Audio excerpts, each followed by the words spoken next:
The Hauntings of Convent Bukit Nanas, a school with more than just history at first glance.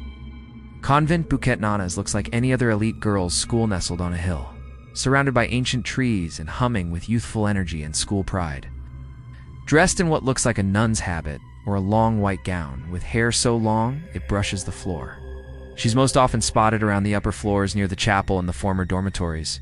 Some say she's the spirit of the school's first principal, the one who died mysteriously in 1899, possibly murdered. Possibly a tragic victim of her own despair. Lockers that creak open slowly when no one is near. One thing's for sure. CBN, ISNT, just a school it. S. A storybook of whispers, footsteps, and things that move in the dark. Lights that flicker just as you're walking past that one hallway you always avoid. It's become a rite of passage for 4 and 5 girls to sleep over at school at least once. Some say it's for fun, others to test their courage. One such night ended early when a group of girls swore they heard someone humming an old hymn. In the empty chapel, where no one had been for years, legend claims her soul never left the grounds, doomed to patrol the very school she helped build. But ask any student who's stayed back late, the supposed time of her death. A few daring students have tried to summon her by writing her name on the chalkboard 3 times under a full moon, or by lighting a candle at the foot of the grand staircase. The lucky ones report hearing only soft footsteps behind them when no one's there. The unlucky ones claim they saw her standing at the end of the hallway, unmoving, watching.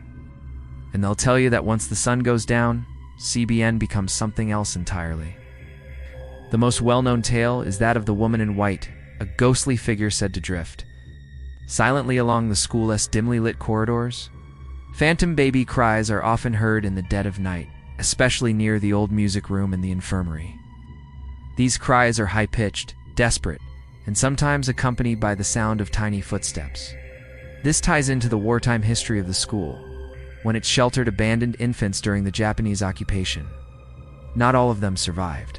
Some say these lost souls still linger, searching for warmth and comfort. According to school folklore, she appears at exactly 1:13 a.m. after encountering what she described as a cold shadow that passed through her in the science lab, followed by the unmistakable sound of a baby giggling right behind her when she was completely alone. Another student claims she was pushed down the stairs by an invisible force after joking about the woman in white during detention. She survived with a sprained ankle and refuses to speak of it to this day, but she's not alone. There are other, more unsettling phenomena. One cleaner refused to work past 7 p.m., and then there are the doors. Doors that slam shut on windless days. Whether it's history bleeding into the present, or just the power of suggestion.